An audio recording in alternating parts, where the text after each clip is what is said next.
This is First GenXers.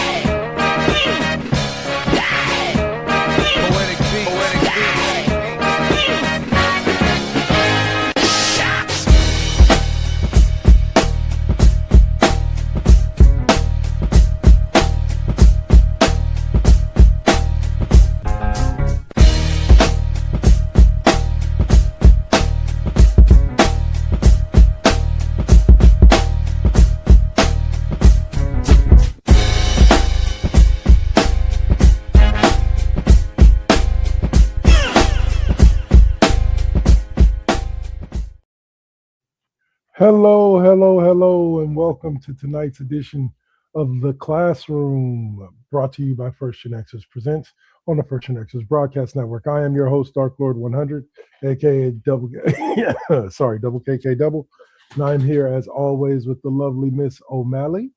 Welcome back. We've gone a couple weeks without hearing from you, but we are glad to have your voice back. And today we are going to kick off talking a little bit of football with the NFL draft just recently fresh ending.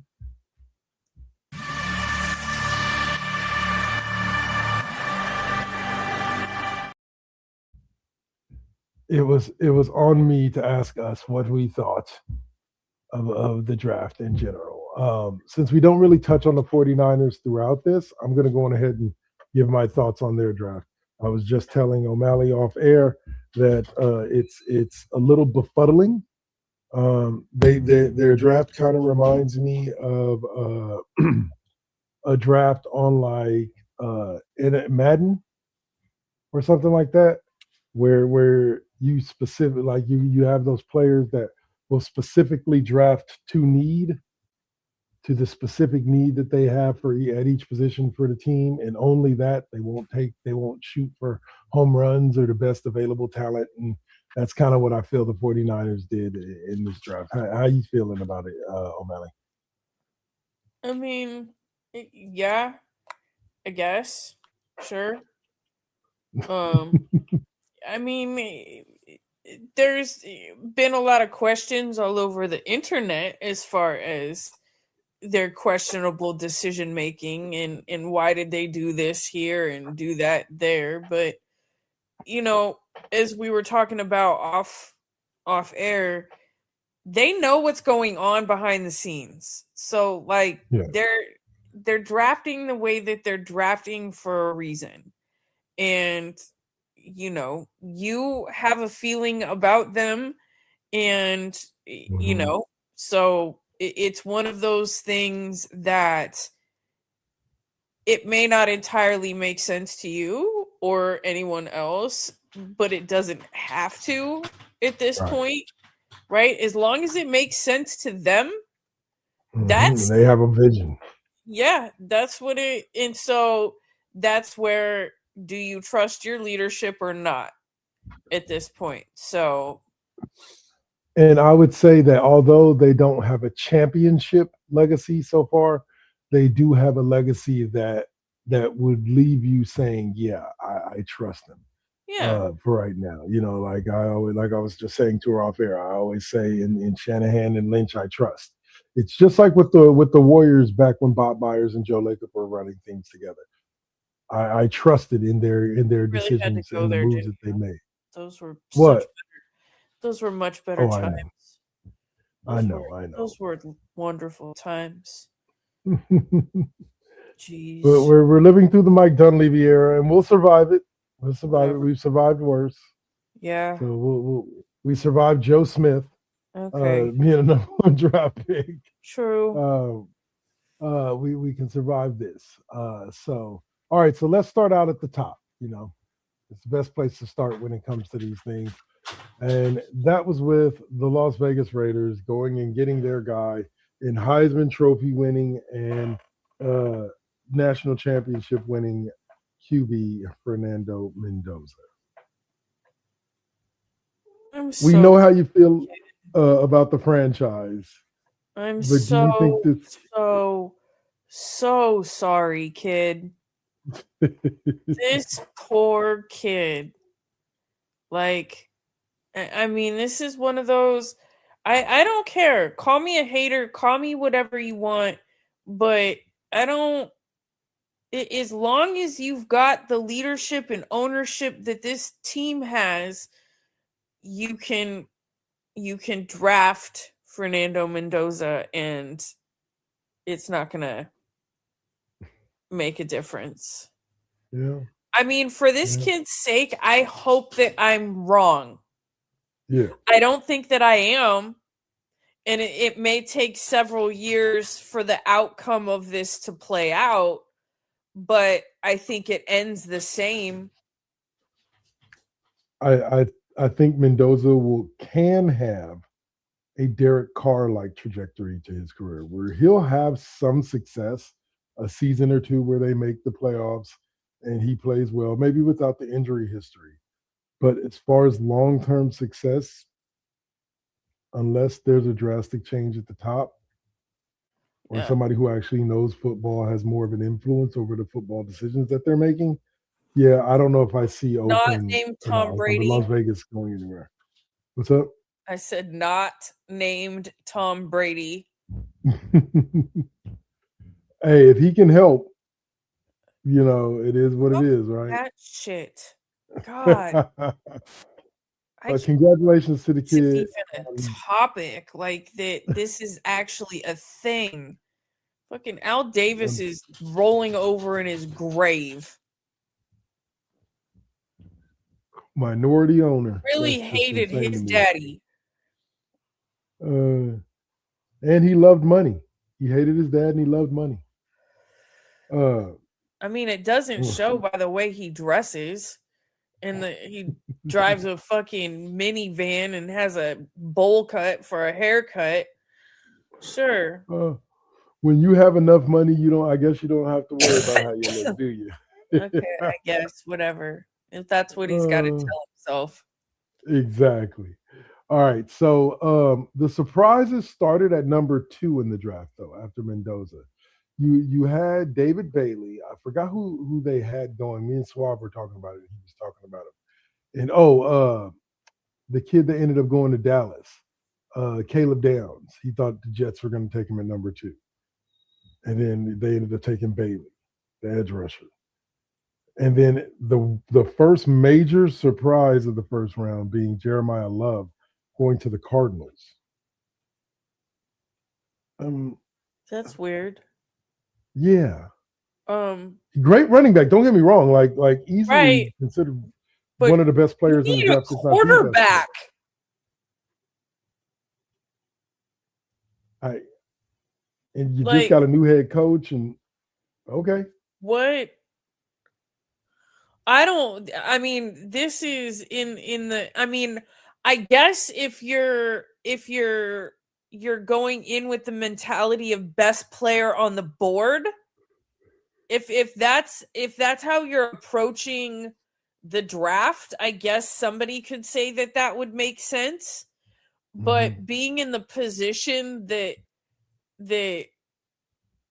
Arizona is in, does that kind of decision even make sense? They do what they do when they do what they do. Like I've never quite understand a lot of Arizona's moves, and this is another one that I don't quite get. To me, you've got to figure out who your quarterback is before you are investing in a generational running back talent. Because here's the thing. Regardless of whether or not he's a generational running back talent, is any team ever going to base their offense around a running back and not a quarterback? Yeah. So, I don't know. It doesn't make a lot of sense to me. Don't get me wrong. Hoping that he went far enough down that, the Commanders were hoping to pick him up, but didn't figure, especially the closer it got to draft, didn't figure he would still be there at 7. Yeah. Yeah, then you know. I want to say, but that was the first of many baffling things that happened in the first round. Oh, I think that him going at 3 to Arizona is what forced Tennessee to take the wide receiver Tate from Ohio State with the 4. well, my favorite of the first round was the complete robbery that the Eagles committed in jacking Mekhi Lemon from Pittsburgh. That Yeah, was, that was cruel. I And in mean, their what's own town. crazy though is that one of the mock drafts that I was reading to my husband actually had it projected that the Cowboys would trade with the Commanders for that position, and that with that position the Commanders would actually pick up Mekhi Lemon. Yeah. But so it happened, it just was not the correct team that they projected that That happening they with. projected. Yeah. Yeah, That so was a complete robbery right there. Well, I'll say, then you had the Giants who surprised everybody by taking the linebacker out of Ohio State.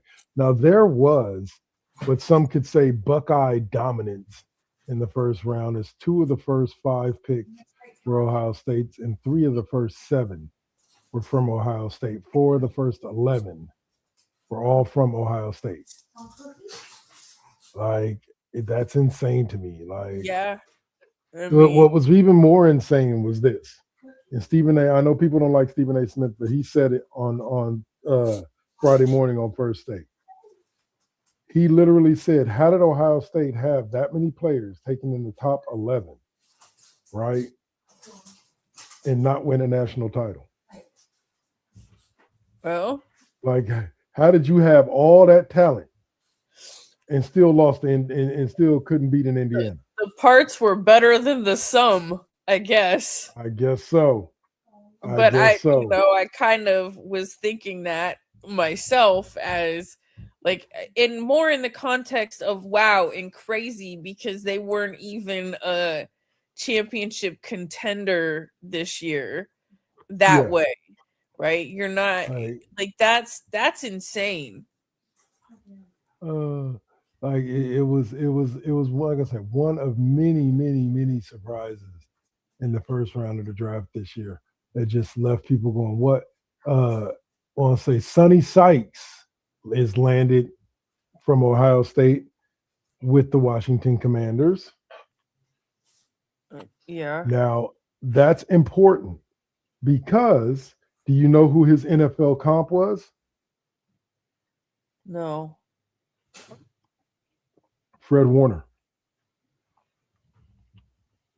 Okay. Basically, they're saying this kid has all the skills to be the next version of Fred Warner. Okay. And That's a good one. Yeah, I know he was pleased with their pick. You know, he was disappointed that, because Jeremiah Love would have worked great within that offense and would have been huge for Jaden Daniels. But he was also disappointed they ended up not getting Mekhi Lemon too. So, but he was still happy with what who they ended up getting. they got. Yeah. Yeah. I Well, just should think say the so. whole robbery that happened. I mean, like, Pittsburgh had even just talked to him on the phone and was telling him that they were picking him, and then here Philadelphia comes in and said, "No, you're not." Now, in a move that some saw coming and some didn't, the Rams decided to surprise everybody and going ahead and take basically the only other quarterback that went in the first round in Ty Simpson out of Alabama. And to be honest with you, that was a move just like with some of the 49ers moves that people just didn't understand. Like, you already got Stafford, so like what's going on? Well, But that's what they took. That's what they did. that's also that's one of those things though, is like, do they know something we don't, Right. right? Like they Right. could know that. Who's to say that it might not be Stafford's choice to be like, I want to play another year or two and be done, and then Yeah. this is a perfect opportunity then to groom a quarterback. And get yourself somebody who now the kid's a little suspect because I believe that he's the one that they said only had 15 starts in his entire like college career. But that's the great thing, and this is where I love what Lewis Riddick's take on it was during the draft. He was like when you have the luxury of having like a Matt Stafford, you draft a quarterback when you don't need a quarterback. And really what it harkened back to for me is the Packers drafting Jordan Love. Like Aaron Rodgers didn't need to see that as a slap in the face. Like, bro, you're not going to play forever. If they have Right. to prepare for life after you. I Right. believe that Stafford understands that and is willing to mentor this kid and help him, help him figure out the kinks for a couple of years while Stafford plays, the regular season and give them somebody who can competently step in and take over. Yeah. I mean, that's the adult appropriate way, reasonable way to handle that situation. Very I much mean, so. it again, these guys aren't playing forever, and they're not Tom Brady either. They're not, exactly. Like he's a freak of nature. Okay, people aren't going to. Aaron Rodgers needs to stop. So and don't be Aaron Rodgers. Just don't. I mean, because now it's also like freaking Brett Favre.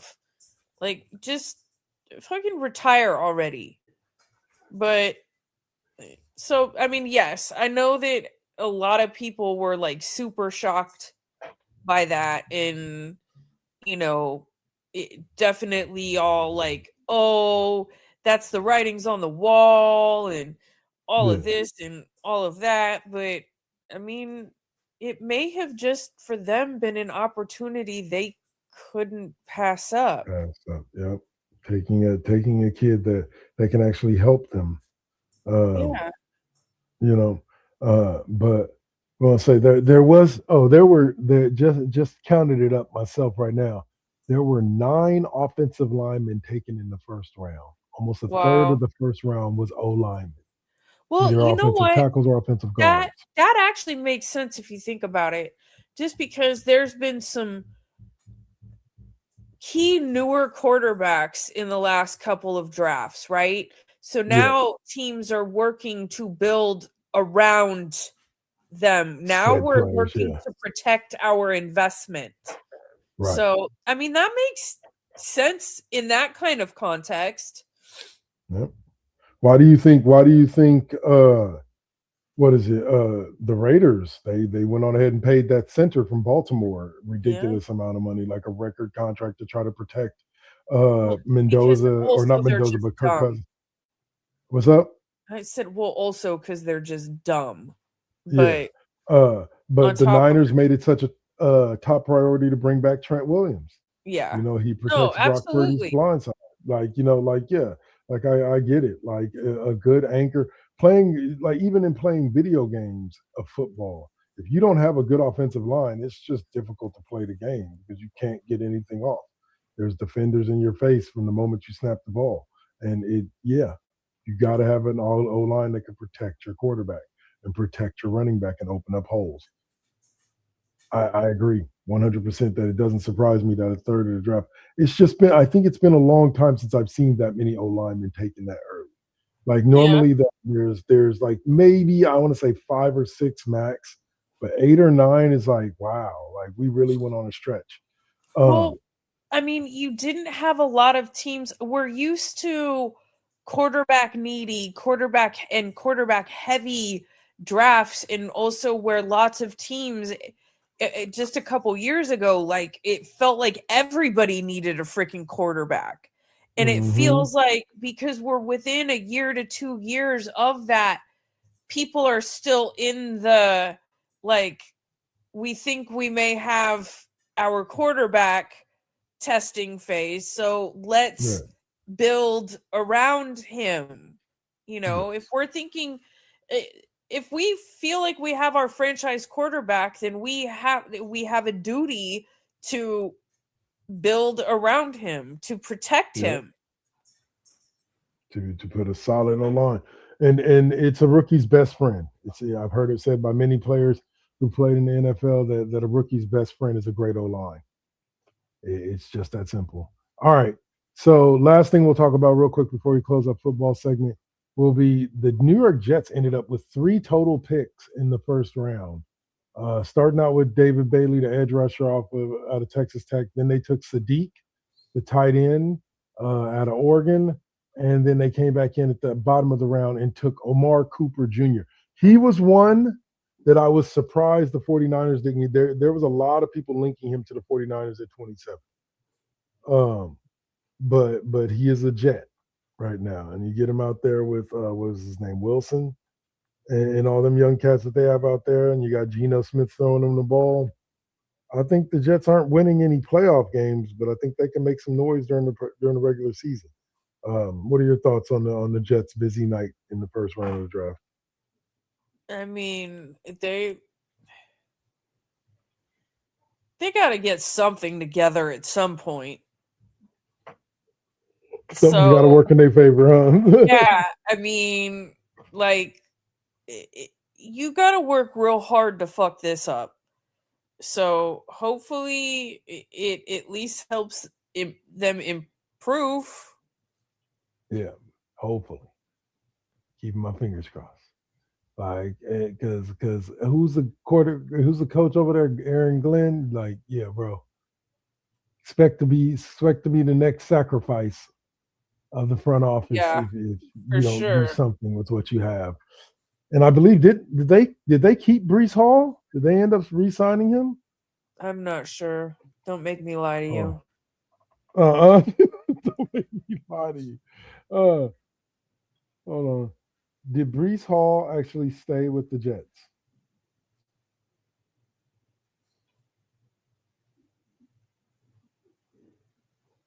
Oh, they franchise tagged him. Okay, so he's with them for one more year.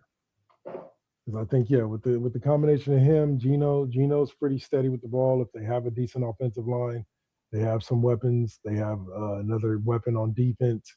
So we should see what's going to happen.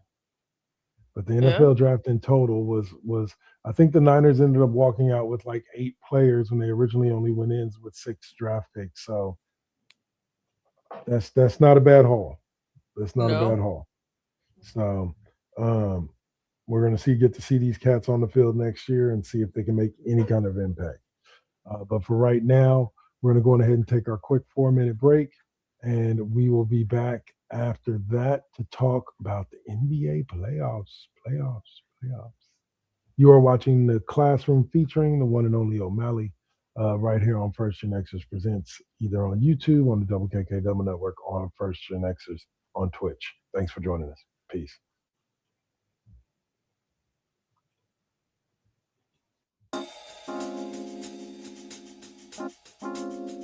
We back at it. Yep, we still doing it. Poetic beat. First GenXers. Gia. Let's get it, y'all.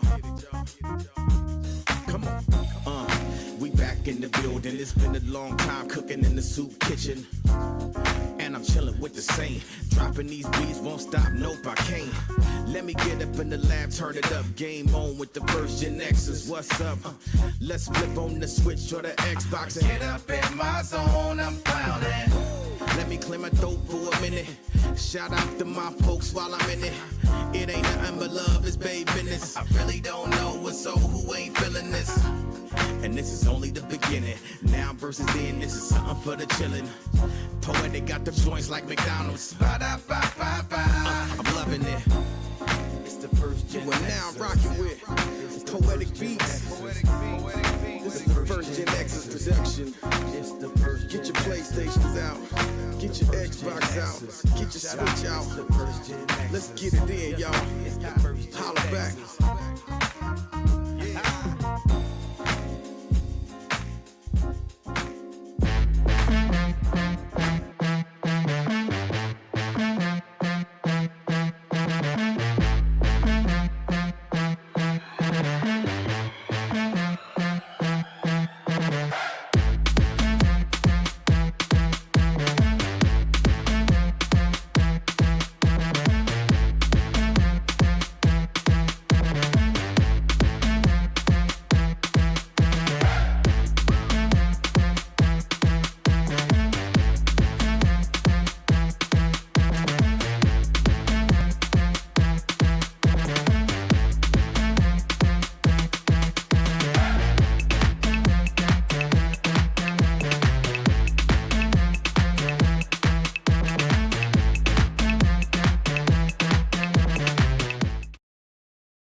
Got to keep it. You got to keep it lovely. You got to keep it. You got to keep it lovely. Success comes right after the struggle. I ain't even giving up on whatever I wanted. The tragedies I've seen, I can't even stomach. Most of y'all weak as shit and would've started running. Every time I make it back to the crib, I'm thankful the Most High let me see all of it. Grateful I'm lovely, and I'm being real with this. Please don't judge me, I'ma stay on my shit. I'ma keep a grind mode.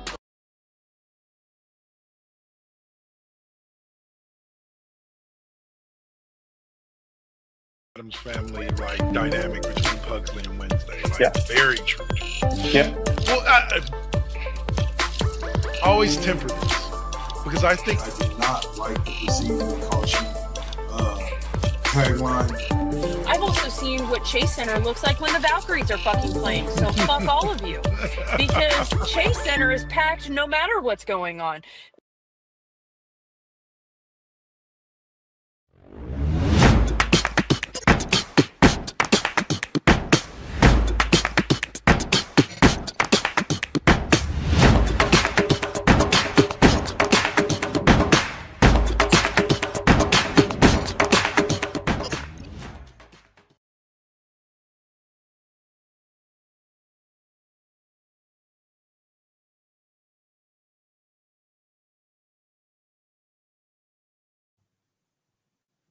All right, and we are back. That was just a little promo set from some of our other shows, like Dark Lord 100 Plays and MVT Deuce and MVT Fusion, which will be up shortly after this show is over with the Saints. So be sure to stick around for that on Twitch, on YouTube. This will be it for the night. We'll see you guys again on Tuesday for Football Tuesdays. All right, so now back to the sports talk. Now we get on with the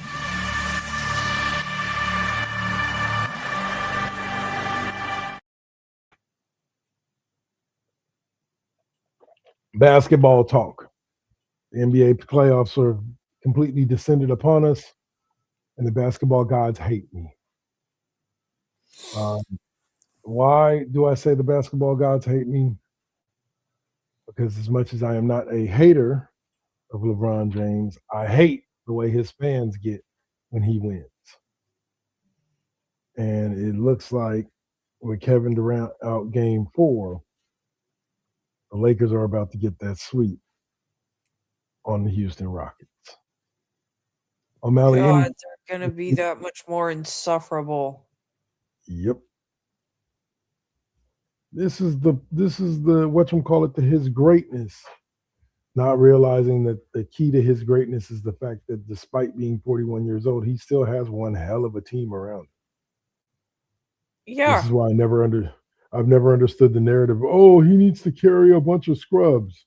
Nah, those guys aren't scrubs. DeAndre Ayton and them boys, they ain't scrubs. Just because they aren't superstars in the league right now or haven't been in the past doesn't mean that they're not good basketball players.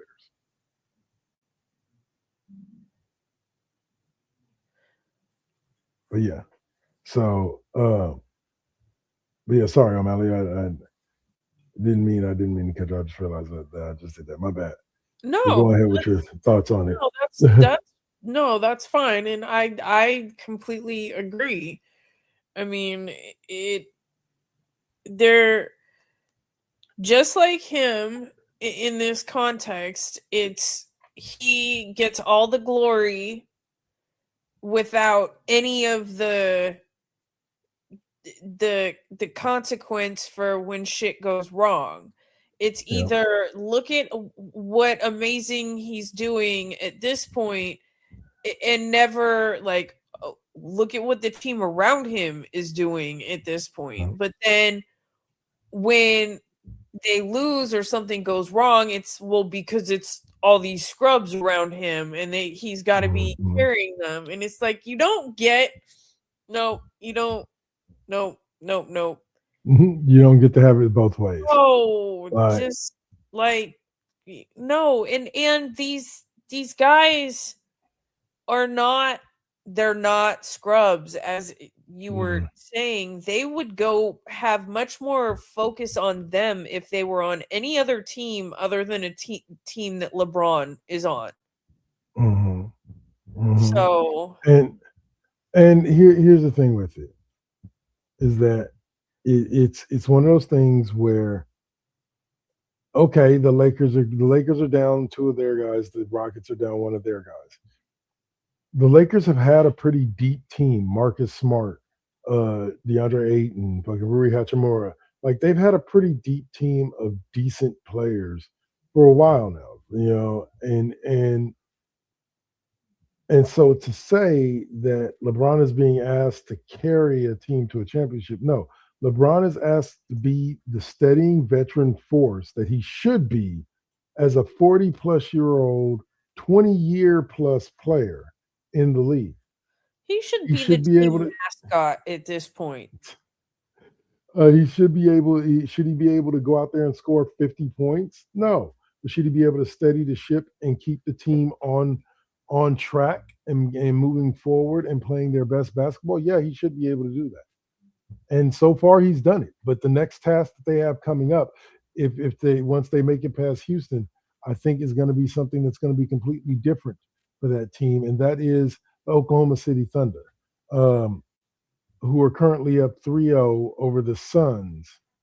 It would have been the Warriors had the Warriors won. I genuinely didn't see us making it past this one. It just would have been interesting to see us play in it. But I don't think there's anybody really in the playoffs outside of Wemby and the Spurs that are really a threat to the Thunder at all during this playoff run.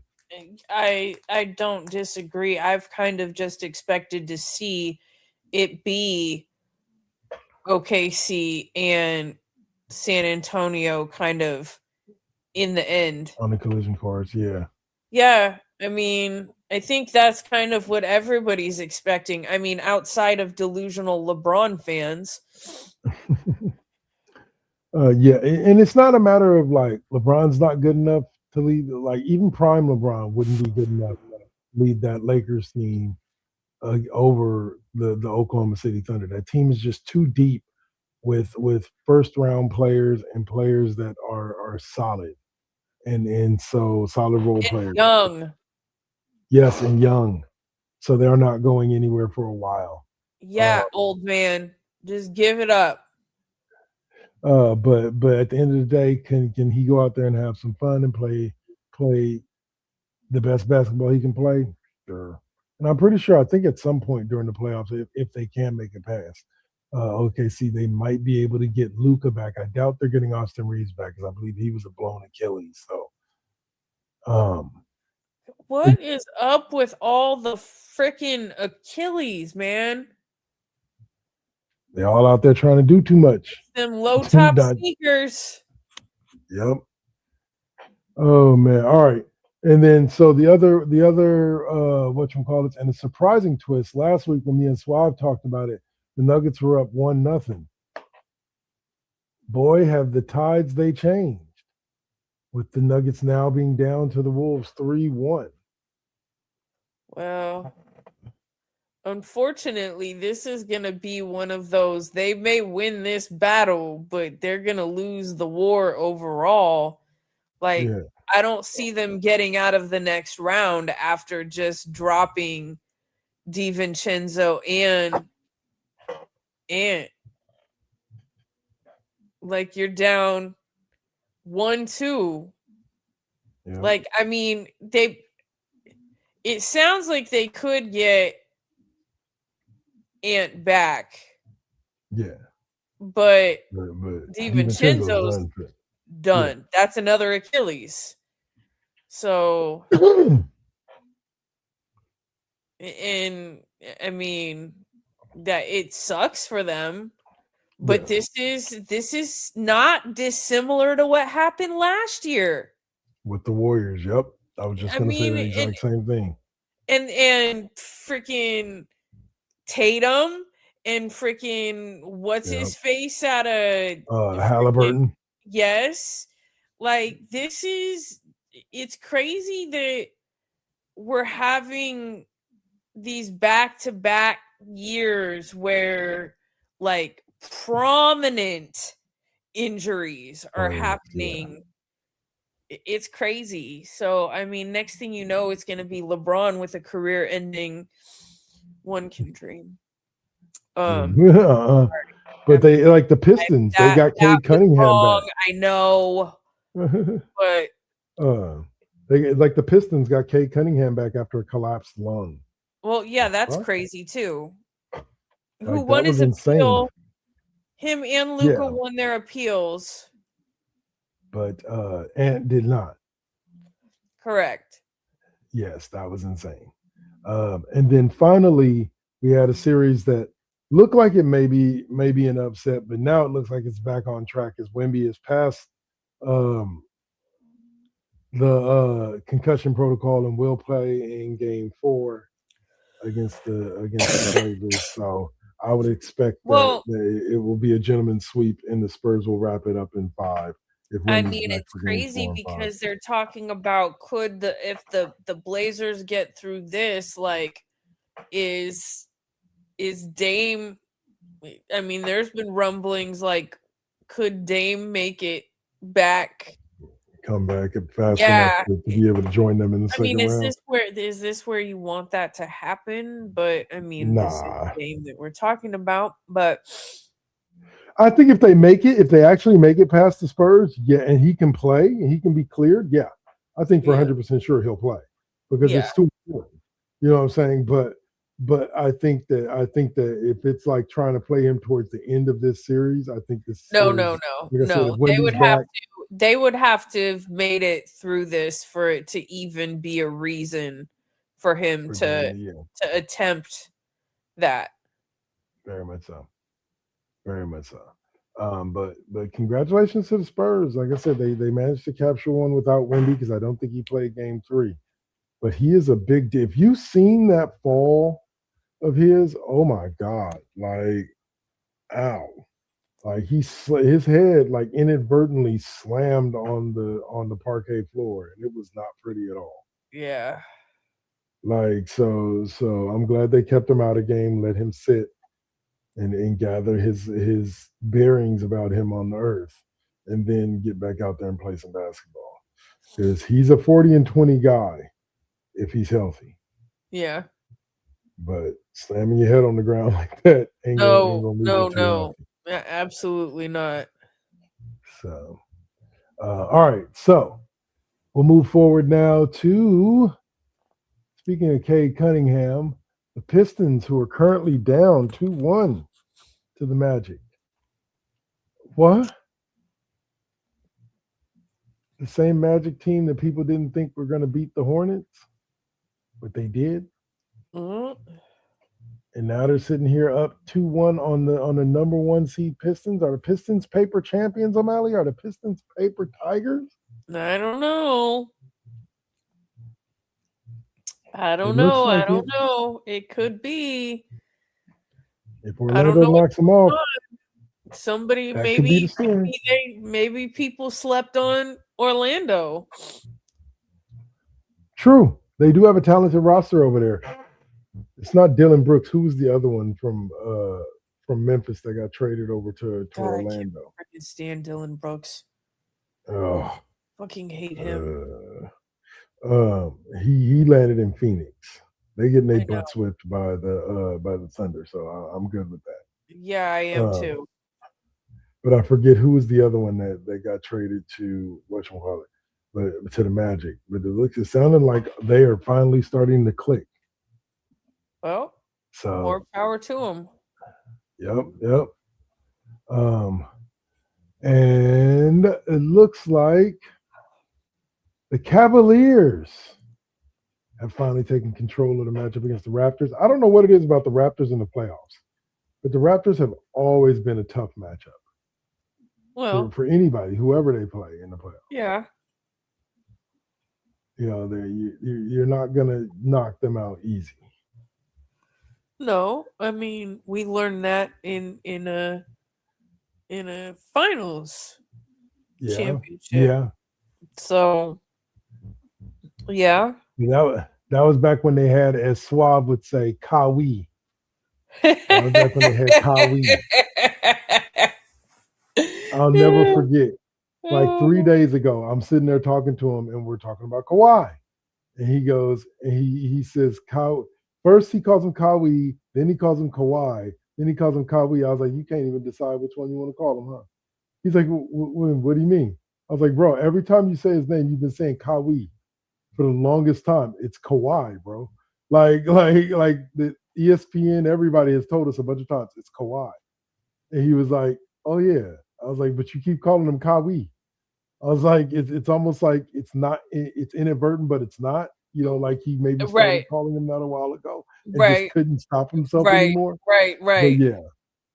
I don't care. This is how I call. I've been calling him. I don't care what the right way is. I've been calling him this. I'm gonna continue calling him this and get over it. Are we? You baby John. You baby John. I don't care who you. I don't care how grown you get. You baby John. Yeah. Get. No, I'm not petting you. Get. Come on. Get out from underneath there. Go. Cat. Anyway, sorry. Go. Move your butt on. Go. Anyway. But yeah, so, and then in the series that's kind of shocking everybody, myself included, you got a young upstart Hawks team tied 2-2 with the Knicks in what is turning out to be one hell of a series. Yeah. So what do you think of what Mr. Kuminga and the Hawks are doing over there in Atlanta? Well, I could give two halves a shit less about Mr. Kuminga, but okay. I guess it's not something anybody really saw coming, especially, I don't know, given different upheaval and stuff like that, but you know, make it a good series. But I think the Knicks will take it. I think the Knicks will take it in the end, but give them a run for their money, tire them out. You know.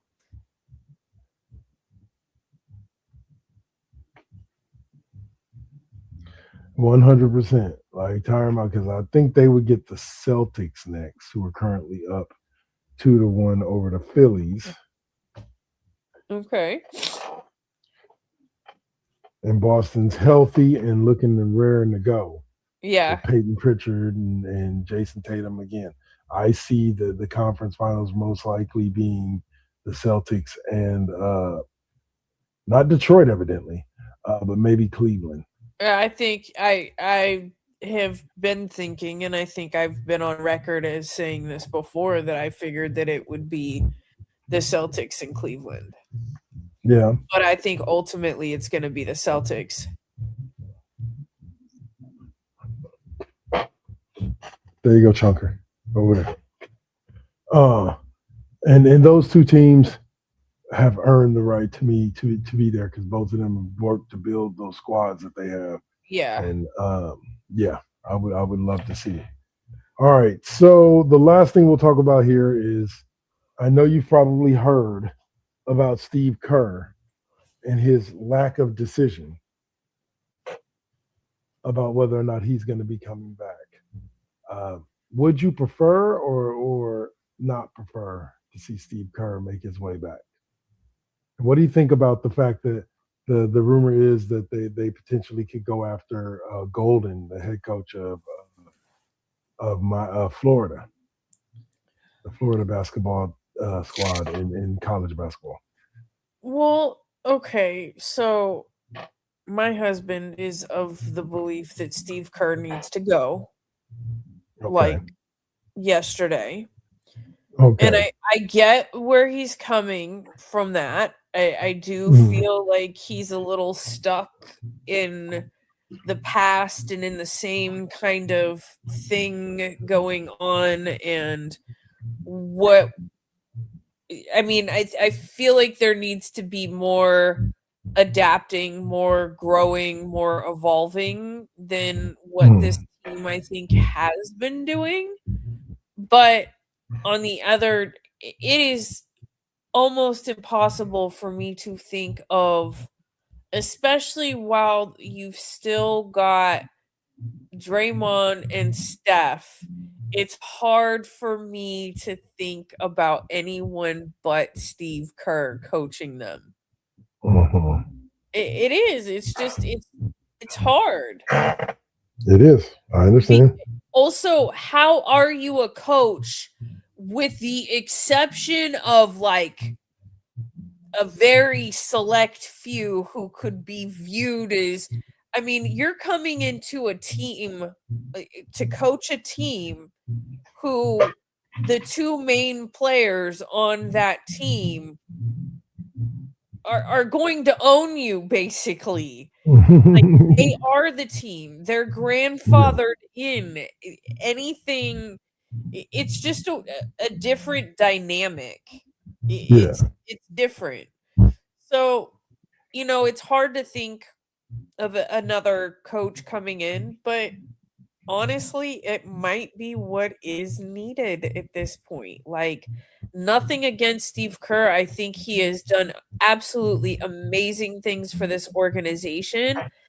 And like, dude, take some time off and enjoy your family. Also, speak out more, like utilize your platform even more than you already do for the good of fighting for all of the shit that is going wrong right now. I mean, that's one of the things that I love the most about him. Same with Popovich. Popovich is the same way in that aspect. They're both very progressive in those areas as well. Yeah. So like maybe a new coach is what we need, but nostalgia, like, and the part of me that hates change, right? And this is like they're my comfort blanket. Like, it was hard enough losing Clay.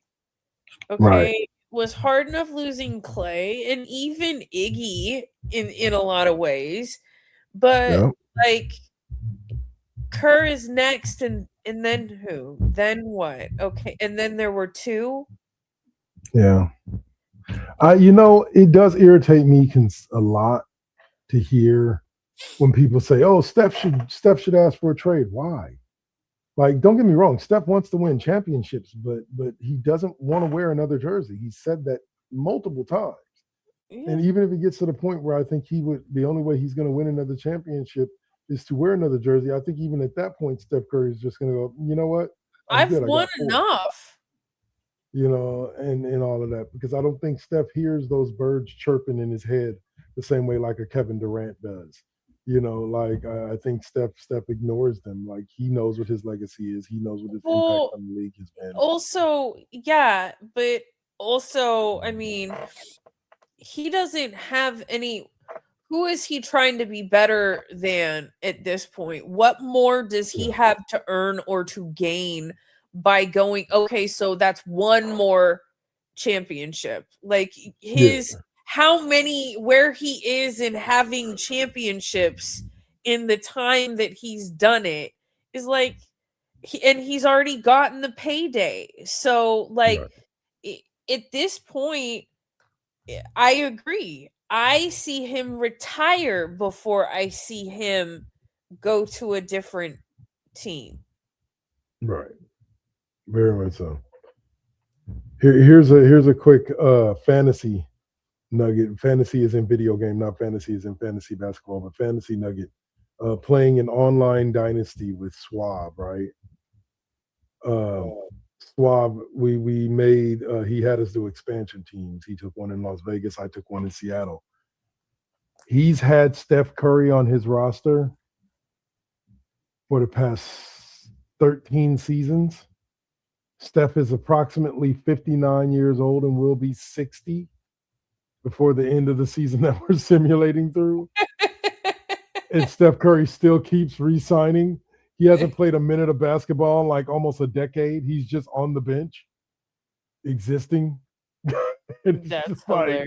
Like, I'm like, Steve, let him go. Let him go.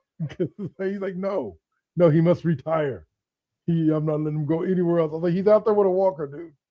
He's out there. You should just make him president of basketball operations. He got his walker. It's okay. And he's just like, oh, hell no. But yeah, it's just that's how loyal Steph is, even in the video game. That he's still out there playing the game at 60, almost 61 years old. I don't think the real Steph will do that. I think Steph will call it quits somewhere in the early 40s, 41, 40, something like that. Yeah. So, but all right. So that's going to wrap it up for us for this week. As always, it's been an amazing episode with Miss O'Malley. Thank you for being here with us. And why don't you give us a close for us? Fuck LeBron. And I hope they lose tonight. Not that it really is going to do a whole lot, but I hope they fucking lose. And I hope I wish bad things happen. You wish bad things on the Lakers, huh? Yes. You heard it here, Lakers. You are cursed. There you go. But yeah, that's gonna do it. It has been a long day and an even longer weekend. I hope you guys out there enjoy yourself and enjoy the rest of your evening. Like I said, for those of you on Twitch, coming up after this is going to be MVT Fusion. For those of you on Double KK Double Network, I will be back again on Tuesday to play some more college football, EA Sports College Football 26. So join me then. This has been Double KK Double, aka Dark Lord 100 and O'Malley, for the Classroom, featuring We Are Out. Peace. Peace. Bang, bang, bang, bang, bang, bang, bang, bang, bang, bang.